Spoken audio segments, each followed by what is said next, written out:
Europe 1 Soir Week-end. 19h, 21h, Stéphanie Demureux.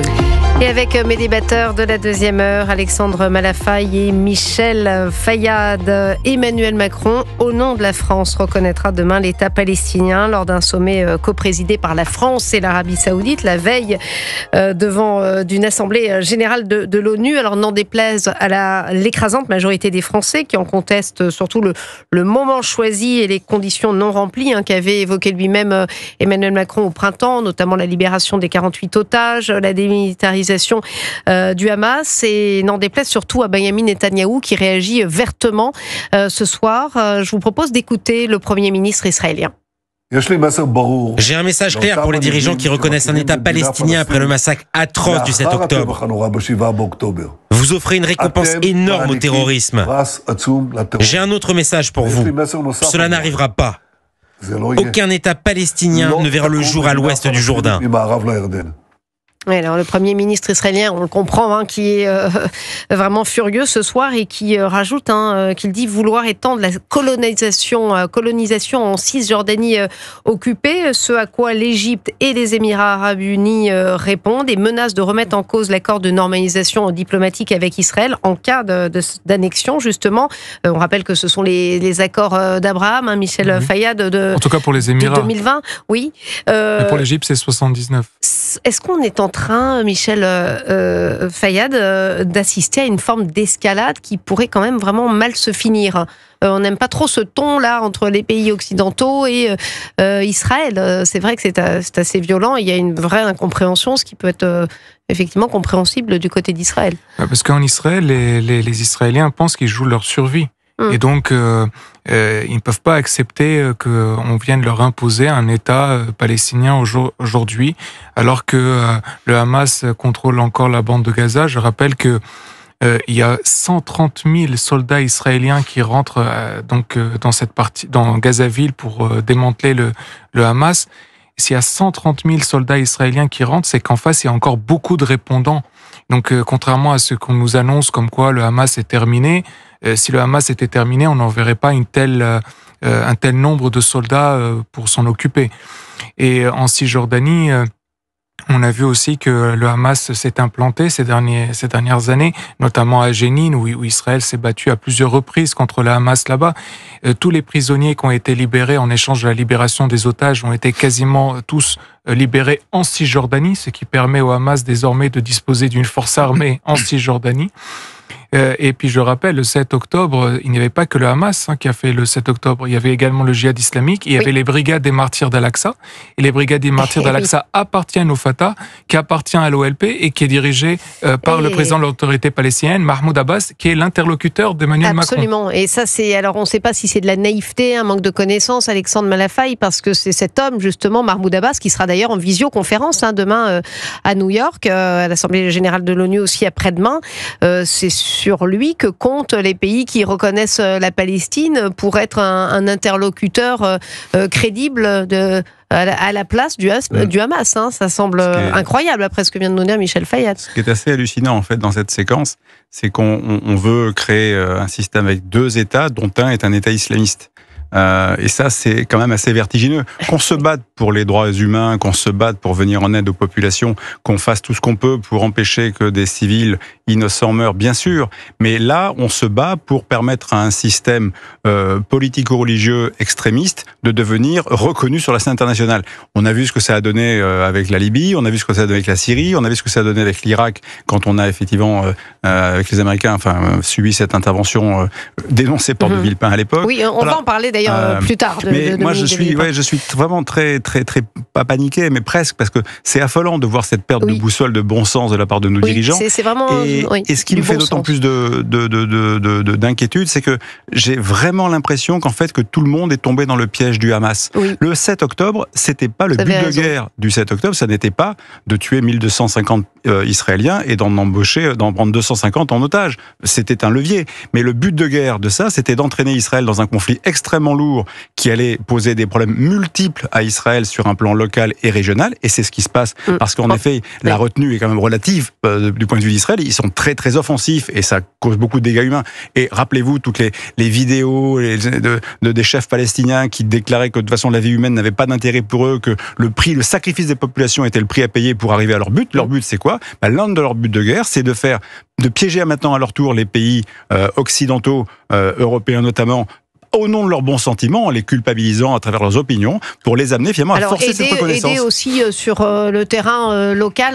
Je parle de nous en France, quand on va en parler tout à l'heure, mais de cette gauche qui surenchérit encore aujourd'hui d'ailleurs. Mais on n'est pas obligé de tomber dans le piège. Bien sûr. Pardon, on n'est pas obligé de tomber dans le piège. Là, on tombe dans le piège tendu par le Hamas. C'est ça qui est vertigineux. Qu'on ne comprenne pas qu'il y a une gauche qui se mobilise pour des questions qui sont compréhensibles ou qu'on peut dénoncer. Voilà. En tout cas, là, on est tombé dans le piège. Bravo. Alors, Emmanuel Macron essaye évidemment, il se rend compte très tardivement, là il essaye, il multiplie les interventions, il s'agite. Alors il était à la télé israélienne, il a organisé un dîner avec la communauté juive lundi. Alors là il nous explique qu'il faudra, il exige la libération des otages à Gaza pour ouvrir une ambassade en Palestine, ça il le dit sur CBS. Et puis il poste des vidéos sur X pour tenter de convaincre des bienfaits de sa décision. Je vous propose de l'écouter.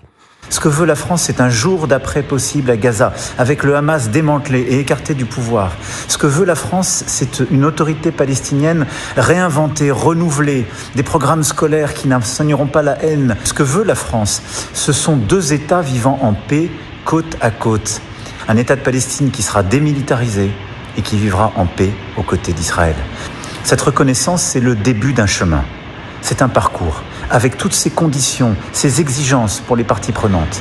Et au fond, c'est un parcours, un chemin pour la paix. Alors Michel Fayad, pardon, peut-être que tout le monde ne va pas être d'accord avec moi, mais les bras m'en tombent quand j'entends, c'est empreint d'une naïveté, les livres de classe, la paix, mais enfin, oui, on a l'impression que le Hamas va disparaître d'un coup de baguette magique avec Emmanuel Macron qui arrive et qui reconnaît, alors c'est vrai qu'il y a 150 autres pays qui l'ont fait, mais c'est quoi ? C'est de la fausse naïveté ou il y croit vraiment ? Déjà, sur les 150 pays, la plupart l'ont reconnu dans les années 80 à la demande de l'URSS et du tiers-monde avec Nasser et compagnie, enfin, toute l'idée nasseriste et compagnie. Mais par rapport à Emmanuel Macron, il comprend rien en réalité, parce que on ne peut pas s'imaginer qu'il croit un instant qu'il est en train de combattre le Hamas en proclamant un État palestinien. C'est ce qu'il affirme. Oui, je sais, c'est pour ça que je suis en train de... D'ailleurs, le Canada, le Royaume-Uni, l'Australie l'ont fait, la Belgique, pardon, l'ont fait là aujourd'hui. Sauf que vous savez, le Hamas a fait une déclaration en 2017 qui s'ajoute à sa charte fondatrice de 88, qui l'annule pas, contrairement à ce que certains experts de plateau racontent. Eh bien, dans cette déclaration de 2017, le Hamas dit qu'il est prêt à accepter les frontières de 67 comme trêve. Oui. Donc en réalité, Emmanuel Macron, en proclamant un État palestinien dans le but de faire les frontières de 67, il va dans le sens du Hamas. Et le Cheikh Yassine, qui a fondé le Hamas, a toujours proposé des frontières de 67 comme trêve. Parce que dans les concepts islamistes, il y a ce qu'on appelle la Houdna. La Houdna, c'est-à-dire la trêve. Et je voudrais aussi dire quelque chose. Vous savez, on dit toujours, ce qui est vrai, que le Hamas est la création des frères musulmans. C'est-à-dire que les frères musulmans palestiniens, c'est le Hamas. Sauf que ce dont on parle beaucoup moins, c'est que le Fatah aussi. Parce qu'en réalité, le Fatah a été créé par 3 personnes, Yasser Arafat, Abu Iyad et Abu Jihad. Et Abu Iyad et Abu Jihad étaient 2 membres des frères musulmans qui ont estimé à un moment donné que l'idée frériste, d'un point de vue marketing, n'était pas alléchante pour convaincre l'URSS et les autres pays de les financer. Et donc, ils ont abandonné l'idée de proclamer officiellement qu'ils voulaient le califat islamique. Et ils ont dit, on va libérer la Palestine. Et donc, l'idée de ce concept, si vous voulez, est née. Et donc, ils ont créé l'OLP. Mais ça n'en demeure pas moins que le Fatah aussi est islamiste. Et d'ailleurs, la preuve en est, c'est qu'au Liban, il n'y avait pas le Hamas durant la guerre.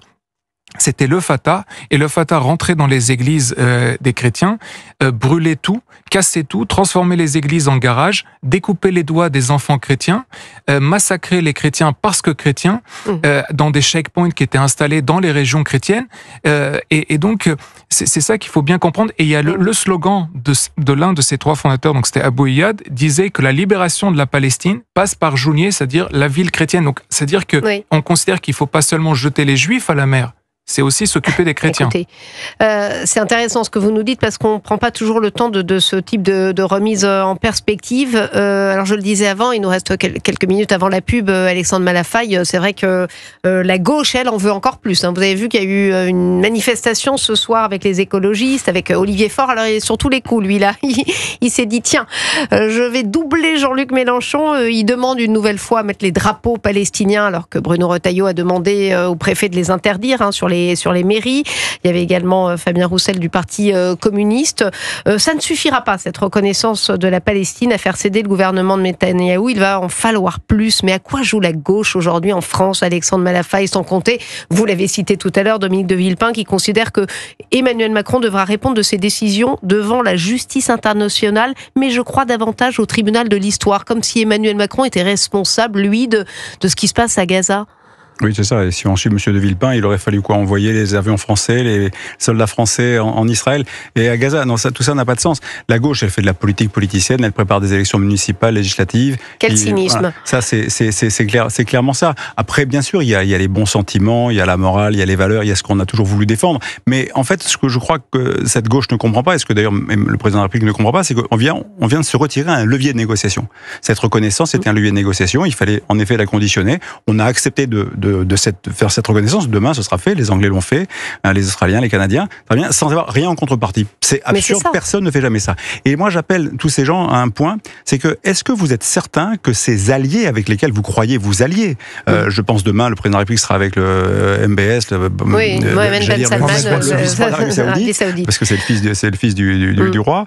Est-ce que vous croyez demain que si on a un vrai problème avec la Russie, avec une extension du conflit militaire, est-ce que vous pensez que la Turquie, l'Algérie, l'Arabie Saoudite, demain l'État palestinien, les Émirats arabes, le Qatar, est-ce que vous pensez que ces pays-là vont devenir nos alliés, vont nous aider, vont venir nous défendre comme on l'a pu le vivre avec les Américains pendant la Seconde Guerre mondiale? Est-ce que ce sont des alliés sur qui on peut compter? Je crois pas. Et surtout plus proche de nous, s'il y avait la paix, effectivement, si ça ramenait la paix, on serait tous pour, évidemment. Exactement. Donc cela va sans dire, mais c'est une pseudo-alliés drôle et de décision débile. Et on parlera de la conséquence. Non, mais justement sur la popularité d'Emmanuel Macron, on en parle dans quelques instants, juste après la pub, et puis le journal permanent de Maëlle Laurent.